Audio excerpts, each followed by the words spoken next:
Good evening, everybody, and welcome to Truth, Investigations, and Criminal Behavior.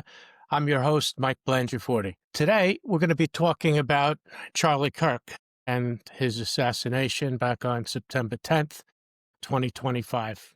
There's a lot to unpack here, and there are also a number of conspiracy theories that also need to be analyzed and unpacked kind of one by one. Now, I'm going to do a segment tonight, but it's going to be at least a two-part series. I actually have a panel of detectives coming probably next week, and we're going to just have a conversation about it. No politics, no bullshit, just a few detectives retired from the NYPD sitting around having a conversation about the Charlie Kirk assassination and about the evidence and about some of the conspiracy theories. So we're just going to sit around and have a talk. And I think you'll find it very interesting. We're talking about collective experience of about 100 years with all the detectives and the investigative experience that's going to be in the room. So stay tuned for that one. But let's just get some facts and what we call in the podcast the truth. What's the truth right now? It's the facts. We know that on September 10th, around 12:23 in the afternoon, Charlie Kirk, who was the founder of Turning Point USA, he was holding an outdoor event on the campus of Utah Valley University in Orem, Utah, and he was having this what he called the American Comeback Tour. It was organized by his organization, Turning Point USA, and was also called the Prove Me Wrong debate. And that's something that Charlie did when he went campus to campus, was to challenge people with debate. Many students that he would speak to on these college campuses would automatically hate him without even knowing who he was, what he stood for, just things that they read. And so he would challenge them to it. Some people would say, well, you're a fascist. And usually his first response was, well, why am I a fascist? And, deer in the headlights, blank stare, because they really didn't know what they were talking about. But he would allow people, especially those that disagreed with him, to step up to the microphone and have a conversation. He fell under a lot of criticism, especially from the liberal factions of college campuses. But what he would do would get to go to the microphone first so that he can talk to them. Charlie was also a very Christian individual and spoke openly about Jesus and his relationship with God, and that was also very important to him, and he wanted to spread that word as best as he could as he went from campus to campus, event to event. He became somewhat of a real phenomenon. I remember him starting this organization when he was like 18 years old, and he was killed at 32, I believe. So we see that his political beliefs is what killed him. So what do we know? What's the truth? We know that around 12:23 that he was shot in the neck and was taken by private conveyance to Timpanogos Regional Hospital, where he was later pronounced dead. The announcement to the nation actually came from President Trump, if you know the news about this event. They didn't catch the bad guy right away. So all we knew was there was a shot. He was hit in the neck, taken to the hospital, and he was pronounced dead. It was later determined that the shooter, the assassin, was on the roof of what they called the Losi Center at the college. And we'll get into the evidence that was found on the roof a little later, and certainly next week when I have the panel on. He was charged with aggravated murder, discharge of a firearm causing serious bodily injury, obstruction of justice, and a number of other things, and the prosecutors are seeking the death penalty. It's described as, and I think everybody believes that it was a targeted attack. Charlie was the target. The bad guy wanted to kill him, and he killed him. Now, at the time of the shooting, there were thousands of people on the campus. Imagine thousands of students, staff, people from around the area, several thousand people. And when the shot rang out at 12:23, it became a little bit, a lot chaotic, actually. I saw the video of him actually being shot. It was sent to me by a friend of mine, another NYPD retiree, and I remember my daughter's asking me, there's this video going around. Did you see it? What do you think? And at the time, they hadn't announced that he had been pronounced dead at that point. But when you see the video, and if you have any kind of experience, you knew that he was dead on impact. You knew that he didn't survive that, and they were just waiting to notify the family. So I remember seeing it and heard the shot ring out, and then you saw Charlie bleeding from the left side of his neck, and he collapsed and was brought by his security detail, I guess, to a waiting SUV and off to the hospital. There's good and bad about this things caught on camera. The good being from an evidentiary standpoint. Obviously, it's good if it's good to have video of things from an evidentiary standpoint. And it's a good starting point for an investigation. You could actually see what happened on camera. The bad thing is, in today's day of social media, it was all over the place. Now, I saw the video, but I'm also retired from the NYPD. I've seen a lot of bad things in my career, albeit not too many of them live right in your face. But the way that these things spread like wildfire over social media, I think, is bad. There are children that have access to social media, and it's not something that you would want, especially if you have small children, you wouldn't want them to see that, and it's readily available. I don't think it could be found now. I think they've ripped a lot of it down, but I'm sure if you really wanted to see it, you could find it. I would never recommend it for a young person. It could be it is traumatic to actually see it. So a couple of days goes by, manhunt, $100,000 bounty on his head, and they start releasing photos of the suspect. And he was later identified to be Tyler James Robinson, 22 years old. So Tyler was given up by his father, actually, and he was surrendered to the FBI and local authorities, who did a tremendous job having the perp in custody within such a short time frame. They also recovered evidence. It was a rooftop shooting. It was done with a long gun, a Mauser 98 30-06. And what the evidence shows is that there was a spent shell casing in the gun. There were other shell casings found on the roof that had some type of language on them about fascism, and I'll get into more of that when I have the panel. But it's interesting what they're saying that they found on the roof, written on some of the rounds that were on the roof. Nothing, to my knowledge, that was on the expended shell, because it was still in the gun. Now, it was a roof shot, and they have footage. I've seen some of it, but there's footage of him in the stairwell going up toward the roof. There's footage of him after the fact where he's seen running off the roof and down and away. The rifle was later recovered in a wooded area under some trees. Now, there were photos of Robinson supposedly going to the campus with a limp. He was limping, and it was believed that in the pant leg was the gun that he used in the assassination. That's what's believed to be. There's pictures of him on camera going up to the roof area. He had a very distinctive T-shirt on. There's pictures of him in tactical gear as well. But all these photos are released by the FBI. Get the face out there, get what he was wearing out there, and that's what led to ultimately that's what led to the arrest. The parents saw the pictures, realized it was their son, called the authorities, and he gets locked up. So everybody was involved in this case, and rightfully so. But you had local, state, and federal authorities on this case because of the high-profile nature of it. You had multiple agencies working on the same case. This stuff is good and bad too.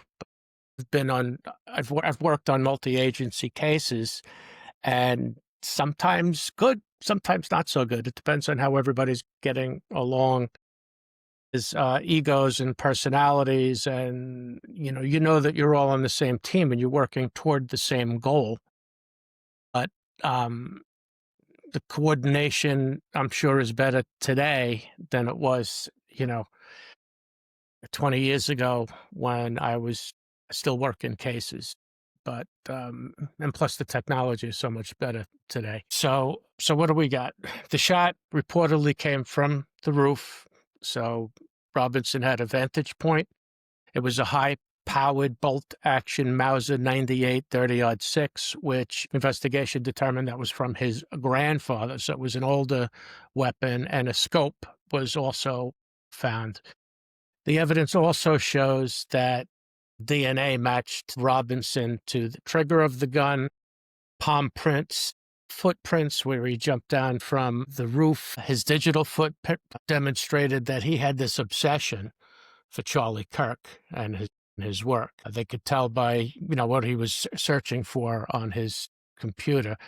Not only an obsession, but it was also kind of digitally stalking him. He was looking where he had his speaking engagements, where he was going to be at any given time. He made statements. He was allegedly living with somebody who was transgender individual, and part of his behavioral profile looks to be that he was doing this because of things that Charlie Kirk said about transgender people. This was one of the motivating factors that was determined. But the DNA evidence, his DNA was all over the place. It was on a towel, screwdriver linked to the crime scene, on the rifle.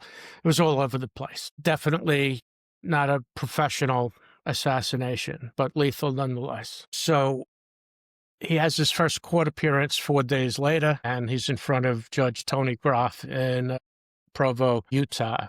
And I'm not sure if maybe you saw the pictures of him sitting there after the arrest, where that's the only picture I think we really see of him, is that one picture of him at his first court appearance. The state of Utah is seeking the death penalty in this case. And again, because it's a high-profile case, it was a political assassination, it was a targeted assassination, and it was obviously premeditated.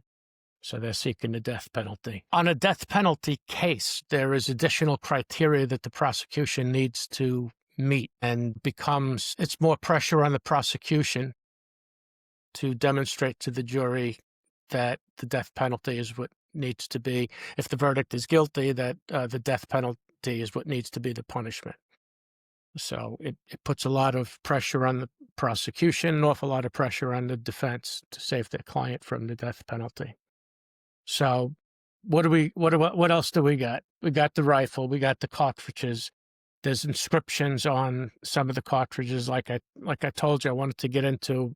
One of them said, "Hey, fascist, catch." Just, again, it shows more political animus toward the victim, Charlie in this case. Robinson had tracked Kirk's public appearances. He studied campus maps, and he had posts suggesting his intent to commit violence.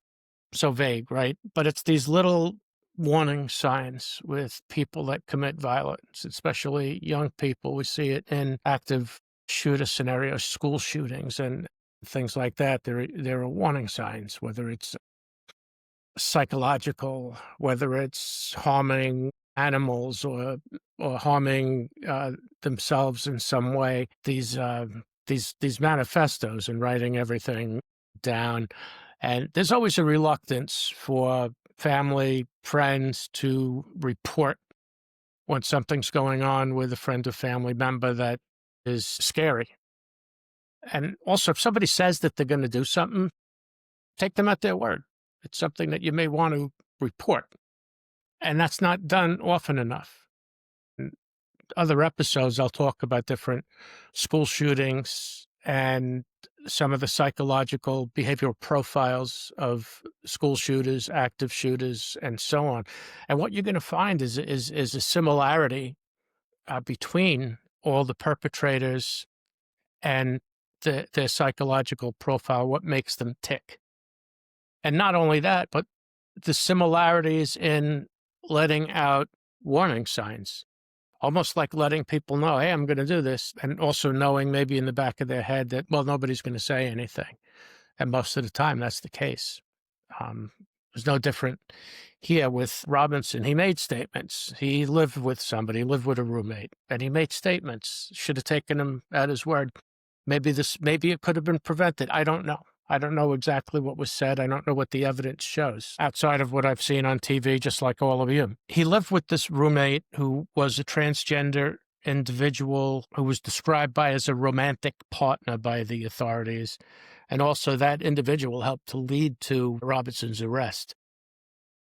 As part of any investigation, it doesn't just stop with who they arrested. I could guarantee you that the feds, whoever's working this case, whoever's on this investigation, is also looking at, did he have any type of extended network? Was he working with anybody else? And I could guarantee you they're looking at that, whether something comes out or not, who knows, but they're certainly going to be looking into it. So just put that in the back of your head, because a lot of these conspiracy theories are also based on that Robinson wasn't acting alone. He had to have been working with somebody. He's just a kid. How could he have committed such a heinous crime with a rifle as an assassin? But we also saw in Butler, Pennsylvania last July with the assassination attempt on President Trump, a 21-year-old kid. Almost took him out with a long gun. So the age might not have anything to do with it. Now, the evidence also shows, according to prosecutors, Robinson wrote a note saying, I have the opportunity to take out Charlie Kirk, and I'm going to take it. And he had text messages with people close to him suggesting enough of his hatred and statements to that effect. So there were things going on leading up to the assassination. It seems that he was somehow radicalized by, and again, this is a digital footprint he left that investigators looked at. He was on some of the dark web and dark corners of the internet that showed, again, an obsession with Charlie Kirk. And the rifle that was found that had these engravings on them referencing anti-fascist, transgender ideology. I'm sure there's more details to come on that. I know they showed some of it at the press conference. But again, these are things that I want to get into in more depth when I have the panel of detectives on. But the evidence against Tyler Robinson is significant. It's significant. You had video and the evidence with the DNA and fingerprint, on the gun. Everything is tied to him. And then when you put in the statements that he made, there was a text exchange between him and the roommate after the shooting, where he basically tells the roommate, I did this, in which the roommate also expressed shock, like, you're kidding me. But if he wanted to be caught, he was doing all the right things. But now, so there's a lot of evidence, okay? A lot of evidence. And there's still more that we probably don't know. But he's arrested. They had enough evidence to proceed and to seek the death penalty. The case is still ongoing, though, folks. This investigation is still ongoing, and there's still things that we don't know yet. And that's probably by design. But what happens in high-profile cases like this are conspiracy theories. And I want to talk about that just for a second. Conspiracy theories spawn out of cases like this all of the time. And it's detectives, investigators' jobs to separate fact from fiction, truth from lies and deception. People spread conspiracy theories for multiple reasons. One of the primary ones, especially on social media, they want to get famous. They want their likes and subscribes and all this bullshit. That's one of the things that drives the conspiracy theories. And plus, you have people that believe in them. Which one are you going to believe? There's so many out there that why don't we just stick with what the facts are? And then You could look at these conspiracy theories. Look at them yourself. Do research. They're all over. They're all over the internet. One of them is that he wasn't shot from the rooftop with the rifle. He was shot from the front. There's one theory that he was shot from behind. There's some people that show the video and see things on Charlie's face and of the shooting that make it look like he wasn't shot from a rooftop at long range, make it look like something else. The problem today is with the advent of AI, you don't know what to believe. You don't know what's true and what's manipulated video. You could take a video. When I edit this podcast, you could put anything, you could change things if you wanted to. And that's a real problem. You don't know. It's very difficult to separate truth from deception, truth from lies. So some of the conspiracy theories become valid. And there's people also don't want to believe the government. They don't want to believe what the government is saying. They don't want to believe what's said at a press conference. There's so much of a distrust in the government and in law enforcement to a degree, especially in today's day and age. It makes law enforcement's job that much harder.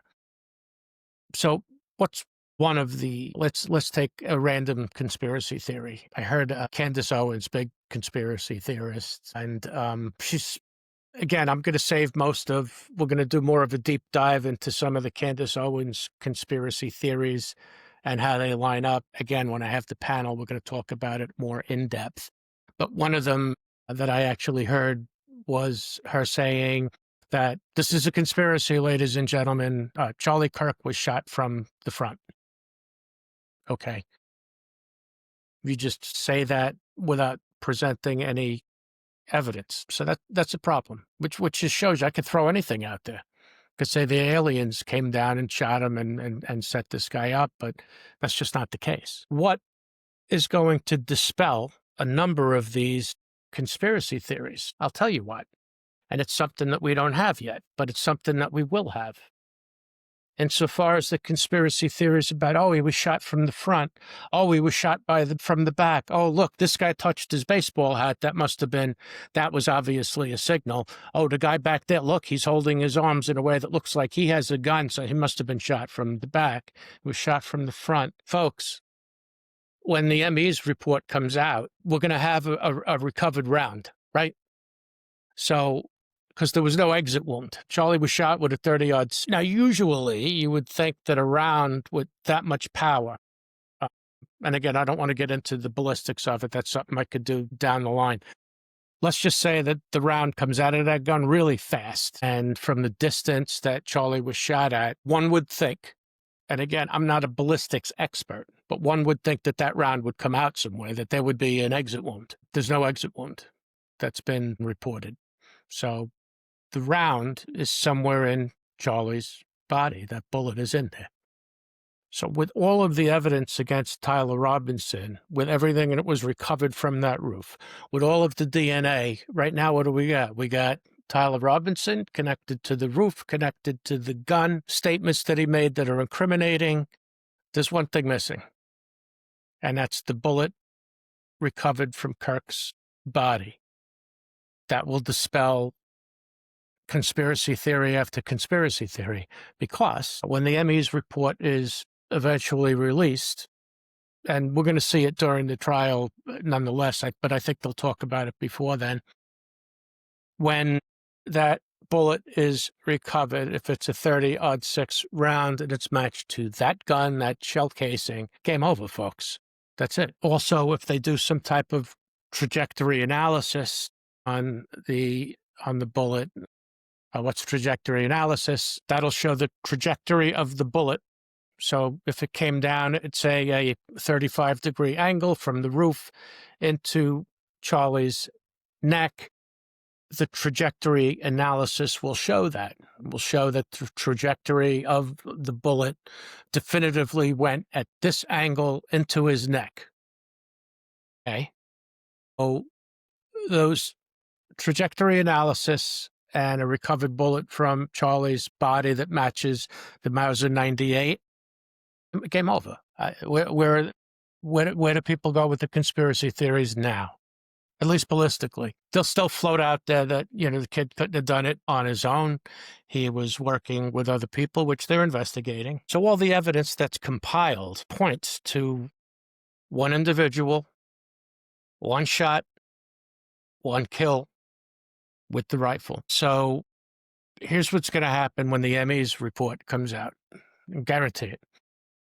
Even though the report will completely debunk the theories that are out there in terms of who shot Charlie Kirk, when the evidence comes out in the ME report, will show, of course, this is speculation on my part, you would think that it's going to have a round recovered from Charlie that's going to match that gun, and that the trajectory analysis will show that it came from that rooftop at that angle from that location. Where do you go with your conspiracy theory then? I don't know. Here's what's going to happen.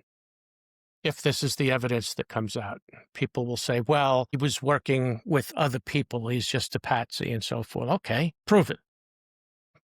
And then we could talk. So it will dispel the conspiracy theories of how Charlie was shot. Although you have people that just don't believe the government, period, that everything was made up. They'll say that the ME's report is made up, it was manipulated by the government, and so forth and so on.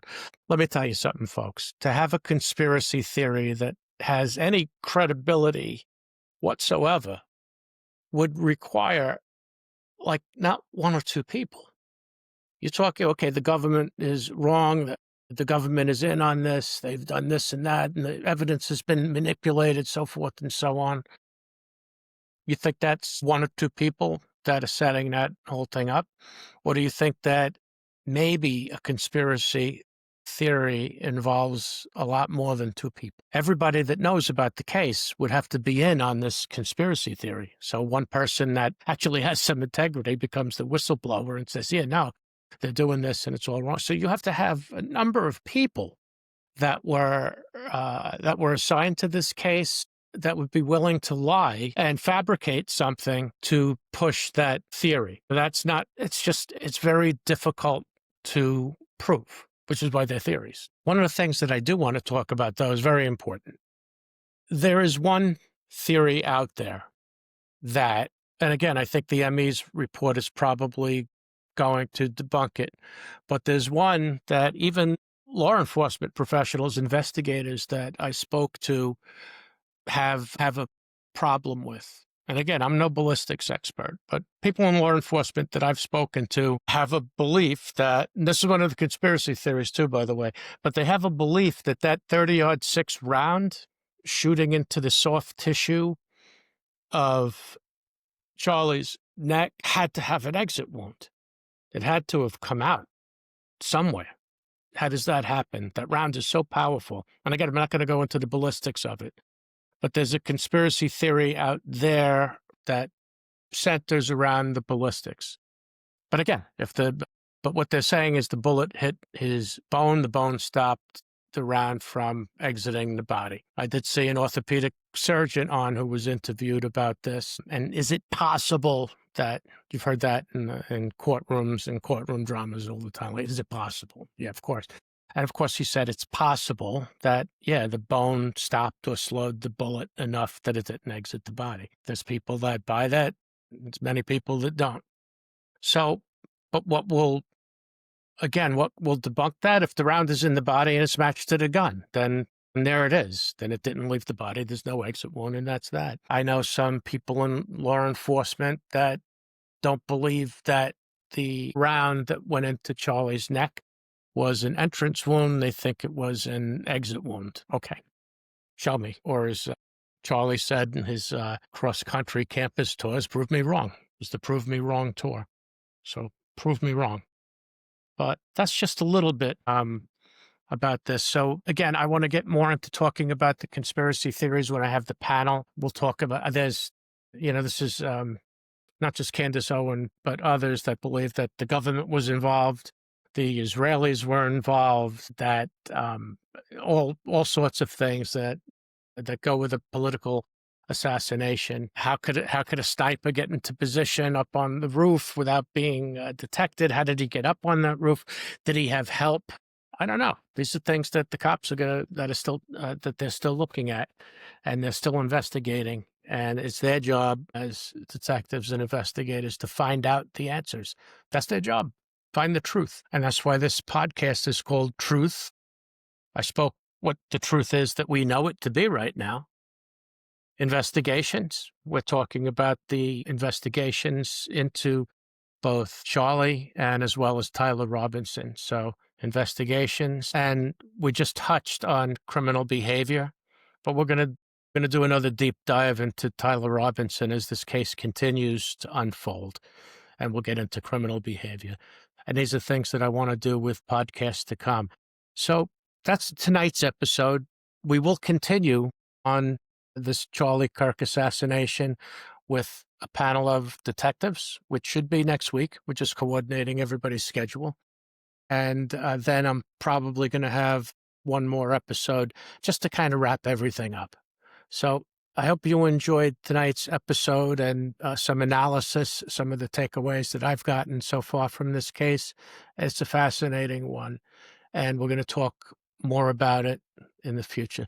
Listen, thanks for being with me tonight. Have a good, safe evening, and we'll see you again on Truth Investigations and Criminal Behavior. Till next time, I'm Mike Blangiforti. Have a good one.